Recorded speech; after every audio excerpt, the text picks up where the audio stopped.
What's good, people? Welcome to the Chronicles of Culture podcast. My name's Connor F. Davies, and this week I sat down with the one and only Harry Barnes, aka Dirty Harry, to discuss his story through dance and what's coming up for him this year. Let's have a look. I am Harry Barnes. It's always horrible introducing yourself like that. I hate it. Harry Barnes, aka Dirty Harry, Monsters Crew. I'm a dancer, primarily a popper. Tell us your story. How did you first get into dance, and what later inspired you to pursue it professionally? Getting into dance, so my auntie Jan, she used to work alongside a guy that had a girlfriend, and his girlfriend ran a dance company. Basically, they had their, local show, their annual show. She wanted to take me down. I was always the kid that would get up and dance at a wedding. Do you know what I mean? But never had any dance training. My mum trained at Laban and stuff, so my mum did have dance training. And so it's in the genes. Yeah. She's a proper choreographer. My mum, that's a whole different thing altogether. But yeah, she worked at the local youth company, youth theatre in our area and stuff, and she was a choreographer, so there was kind of that in the genes. My dad will say it was his genes, but my dad can sing and act, by the way, and he can. If you've seen any TikTok lately, you'll see my dad busting shapes on there. But my mum was the dancer. My auntie took me to the dance show.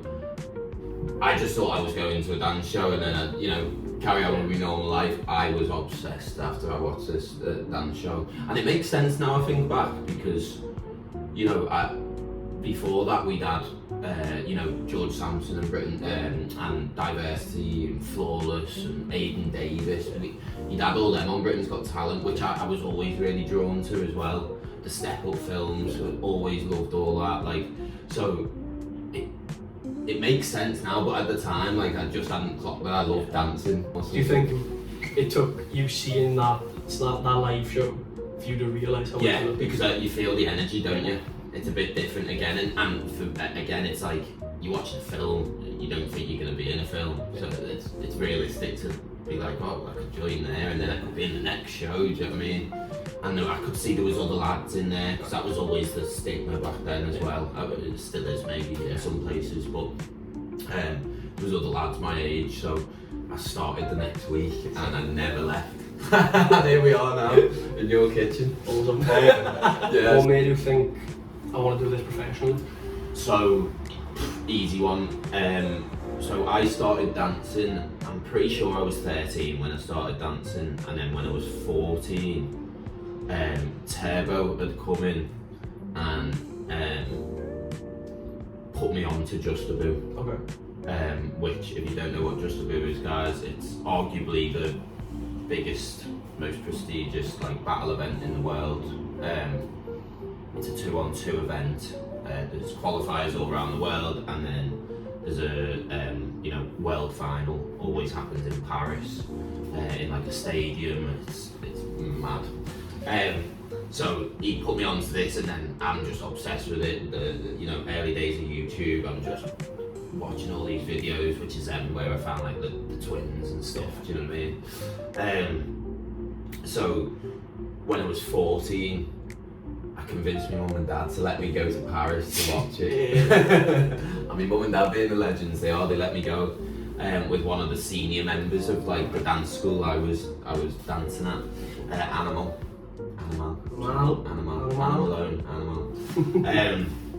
So yeah, we both went off to Paris, first time travelling on my own, and one, I really enjoyed that.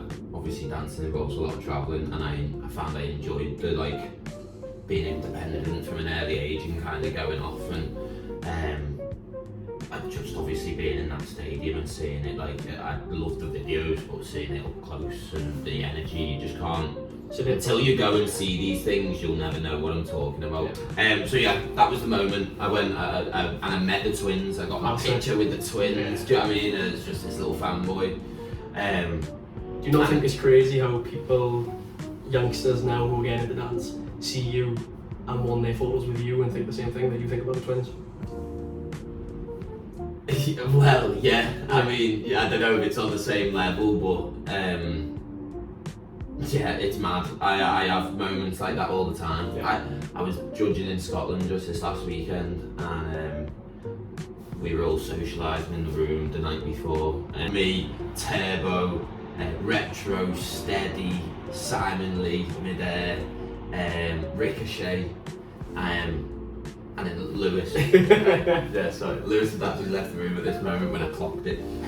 Because I was looking around the room, and like for me, anyone from my gen will be a Got to Dance fan and know what Got to Dance is, and like and nearly everyone you just named everyone was on Got to Dance or Britain's Got Talent. I watched all these people on telly before meeting them, and now I consider them all, every single one of them, some of my like real good friends, you know.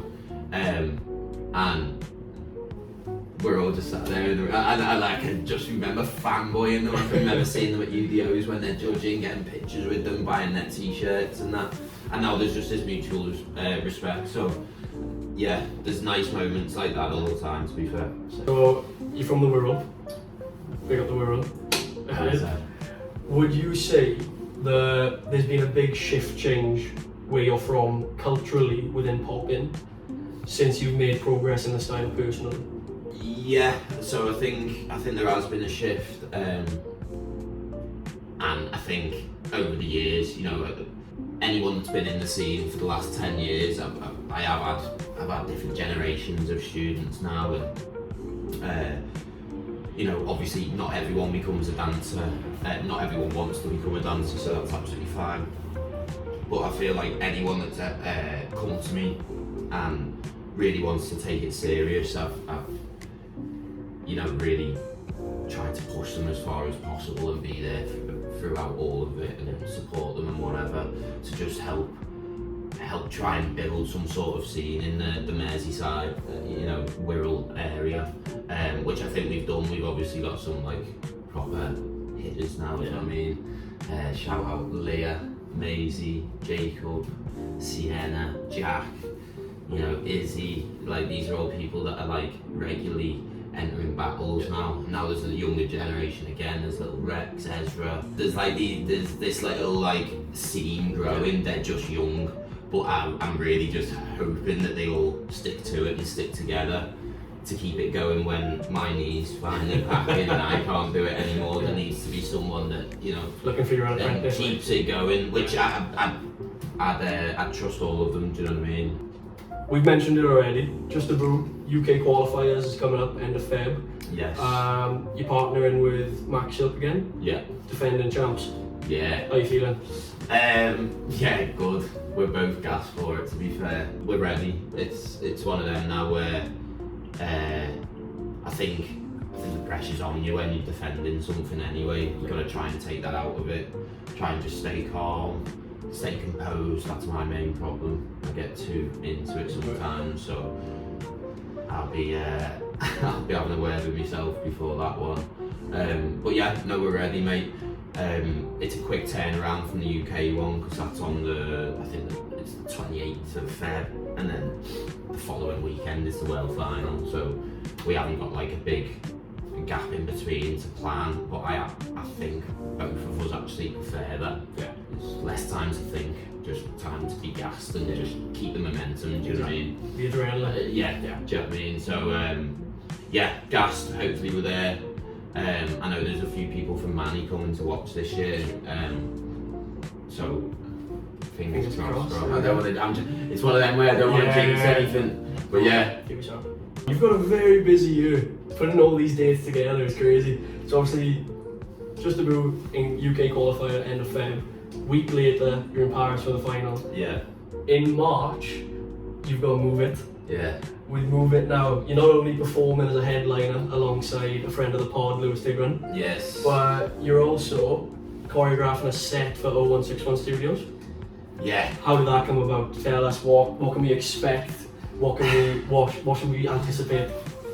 So it's 0161's first time doing Move It, and you know, I've worked in and around 0161 for the last like 6 years now, and I love Cheeks. Who doesn't love Cheeks? Yeah, fact. Shout out to Cheeks, by the way, what a legend. So yeah, Cheeks hit me up and what I've obviously done I've done it the last 3 years with my students from Animal, ABC Collective. I didn't think I was going to be doing Move It this year, and now I'm doing 2 things at Move It, so it's a bit of a mad one. But yeah, obviously me and Lou headlining, which is going to be sick. We're like halfway through with that, and it's going well so far. And then yeah, same with 0161, probably about halfway through. It's not like a new set of kids where I've never taught them before, but we haven't worked together on a regular, and I've never choreographed anything with them. I've only ever, taught once a month classes or whatever. Do you know what I mean? So yeah, it's been really nice to get in the studio, and a new challenge for me as well to choreograph a piece that still has to be high level and clean and for a big stage, but with people that I'm not used to working with. So I've enjoyed it so far a lot actually, and they're working really hard with it. I thought it was going to look good anyway. It looks better so far than what I thought, so I'm gassed. That's what you need. Yeah, do you know what I mean? With you and Lewis's performance, is there any special guests, any little hints and tips? So, we are going to have some people joining us on stage, and that's all she gets. That's all you get. That's all she gets. But yeah, we're still working it all out. I don't want to say too much and then things don't happen, but yeah, we're still working it all out. Like I say, we're still like halfway through. But it's exciting nonetheless. Yeah. And again, I think for me and Lou, this will be the biggest performance we've done since the BGT thing. So it's nice to do something and have like free reign over music choice, or you even get longer to be on stage as well than on Britain's Got Talent. Because like clearing music for telly, for anyone that knows, is a nightmare. Obviously, we had Lewis on last volume, and he told us how not difficult, but how different it was for you to remain yourselves. I think that's the thing I'm proud of, because I think we still represented ourselves, true to being ourselves, sort of thing. I think if we'd have had, and that's not their fault, it's just like music clearance, but if you could use any song, it would have been different. Do you know what I mean? It would have been a different feel. We would have been able to make it more technical, I think, and make it harder and whatever. But I think when you're doing any telly show, you've just got to learn to play the game a little bit. Some people get that absolutely spot on, and some people try and stick to the rules, or try and stick to the way they always would do something and stay true to, the culture or whatever. And it's like, I fully get it, but this is prime time telly now. There's got to be a compromise. A compromise. You've got to meet in the middle somewhere. No, that was a sick experience. But anyone that asks about that, people got really in their feels about that whole Amanda Holden thing. I just want to put on record, it was absolutely fine. So many people came to me like, "Are you okay?"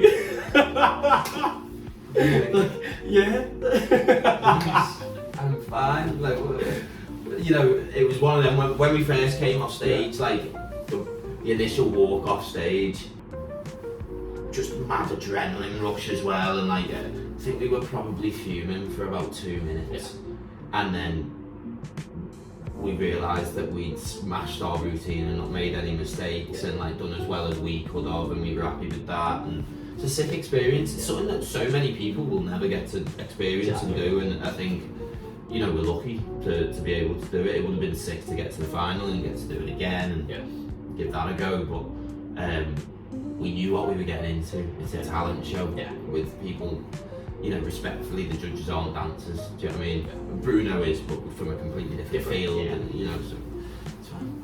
You represented yourselves as well as you could, and you did. And we had fun doing it. Exactly. And we got a Supreme track out of it as well. I'll never forget that. You still got it, haven't you? Yeah. All white. Might bring that out as we get to the Just the Beat final, actually. Let Max have Lewis's. Yeah. Northbound. Volume 1 back in November? Yes. Yeah? Yeah. Went amazing. It was hell of an event, especially for your premiere one. Yeah, thank you. When's Volume 2? People are asking. Volume 2. People are asking when's the next one. Alright, it's an exclusive then, I'll plug it. Volume 2 is going to be on the 3rd of April, everyone. Wow. Yeah, it's going to be at the same venue, off the square. And yeah, that is Good Friday, I think, so we're really hoping you haven't all gone home. Like any students and that, just stay for one more night, go home Saturday. And Manchester, over 18s event again. We are going to include youngers at some point, guys, just bear with us. I think, you know, I don't know if Lewis spoke about this last time, but it's just when Lewis was here, it was in discussion. Yeah, it's just kind of that thing where there isn't many over 18 events anymore, and it's nice to have them as well still, like I think it's needed, just to have just a slightly more like mature night. Obviously, you've been working alongside, like, when you were younger, people that you look up to. Now, as you've gotten older yourself, you're working alongside these people. So, do you think you've had like a pinch me moment within work yet? First pinch me moment has got to be coming back to Just a Boo, getting to the world final. The first time I got there with breaks, and like you walk on the stage at the start with the flags, and like I've been the 14-year-old kid watching it on YouTube for years, and like that was my mate, like that was the reason that I wanted to dance, was to just make it there and eventually try and win it, but if anything just make it there and be able to do at least one round on the stage. And we won our first round, so I got to win on the stage, and I could just remember that high, and that was just a proper for me, just like a proper personal achievement that I'm proud of. Do you know what I mean? The Wicked films. Yeah. Being in a rehearsal room this close to Ariana Grande and Cynthia Erivo, and the talent on that film as well. That one was crazy. Because did you shoot those two back to back? I was about to say because it was a long period that we weren't in every day for a year and a half, but you'd have stints. You'd do like 2 weeks here, a week there, a few days there. So it was nice, to be fair, because you got to go home and breathe away from it for a bit, and then miss it, and then get to go back and whatever. So I quite liked the way it was like that. How do you see dance evolving next? Like, what do you think the next big thing could be in street dance? I'd love to see something like a Got to Dance come back. That's me being 100%. I just used to love it, and I think it was good because it was judged by dancers. It was I feel like they let I did do that show, but I never got to live shows. Yeah. Same.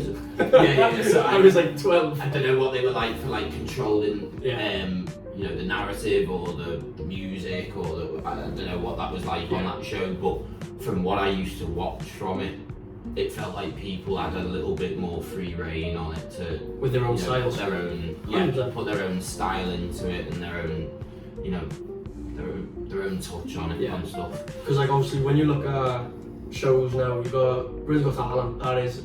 Talent is such a wide term. Like, it's literally a variety show. Yeah, it's a variety show. And then you look at The Voice. It's just for singers. There's not a show right now that is just for dancers. Yeah. And I think, that's definitely I think there's just, even if it wasn't like a talent show like that, with like that live show set up, but even something like, like the Rap Game? Yeah. But for dancing. On BBC. For like battle dancing, for battlers, but like the Rap Game. Yeah. There would definitely be a way of making that work, just to create more hype around it as well. Like it get them types of programs pick up loads of different people. I think if someone was in that kind of Rap Game format, it's maybe seen as a little bit cooler as well. Do you know what I mean? If it was done right, you got the right people involved in it, and then people from an older audience would tune in maybe a bit more as well, that wouldn't normally watch because they're a Got to Dance show, but they'll watch that, like the music sounds better, and like the way it's filmed, or the way people are dressed, or whatever. But then those older generations that are watching the show, like your Auntie Jan, they would tell like the youngsters in their family, oh, you should go dance, oh, you should take this class, oh, you should do this. And then it spreads again, which is like what dance is all about. Yeah. Realistically, why aren't youngsters doing it more? Well, but it's even like, why aren't people in their 20s and 30s doing it more? Like, because it's one of them things where I don't care how old you are, like, you can get into it at any time. 100%. You don't have to, I'm not saying you have to start at 35 and start competing by 36, do you know what I mean? But it's like, I just think for everyone's mental, if everyone danced, the world would be Happier. a happier place, do you know what I mean? Like, it genuinely would. Like, It's that dancing for dance's sake. Yeah. Yeah, 100%. Yeah. And I'm sure you get asked this in nearly every event you go to. What advice do you have for anyone looking to make a living through this industry? Yeah. If you know the answer, let me know, because I'm looking for the answer. No, I think you need a solid base. Everyone tries to shoot for the stars straight away. You need a solid base. It's the first thing. So yeah, just get some regular teaching. Because again, it's like, even if teaching's not what you want to do forever with dance, it's like, I'm sure you'd rather teach a dance class than go and work a normal job. Yeah, 9 to 5. Okay, do you know what I mean? So, solid base. And then I think, obviously, I don't think an agency is essential, personally. I think it depends on the dancer, it depends on the style.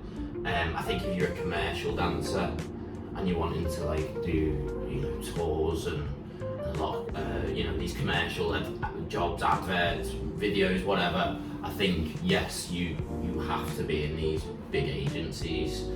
You have to get yourself in there at some point. I think you don't need to be on an agency. It depends on the type of dance life you want to live. I do a lot of judging, I do a lot of teaching. I still compete as much as I can. And then I do still have some commercial jobs where if I fit the criteria, then I will still go for them, and there'll probably be 3 or 4 of them a year, and then you're just hoping to try and get them. You want the right people around you. I think you need to be patient. You need to know that you're gonna get loads of no's. Like, I still get no's all the time, which is horrible. To be honest, you've got to be thick-skinned. But I think, and I just believe this with anything, the more you persevere with anything, again, not to sound cliche, I just think anything's possible. Yeah. I think if you're persistent enough and you've got that drive, like I said about auditions before, then there's gonna come a point where no one can stop you, really. Like, they can't deny you at some points. Do you know what I mean? There was someone in an audition with me the other day when they said another no is just one closer to a yes. Yeah. So I think that's brilliant. Knock that one off. Exactly. Yeah. On to the next one. Yeah. 100%. It's just one of them. You won't speak to any successful dancer that hasn't had 1,000 no's. Do you know what I mean? Yeah. But it makes the yeses better. 100%. Yeah. Like anything, the yeses are brilliant. And we're gonna leave it there. Harry Barnes, aka Dirty Harry. Thank you very much. Thank you, guys.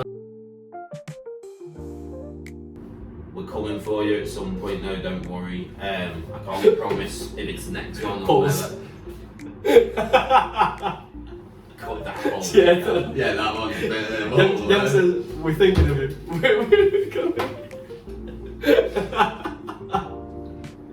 I'm so sorry. That got me. Whoa!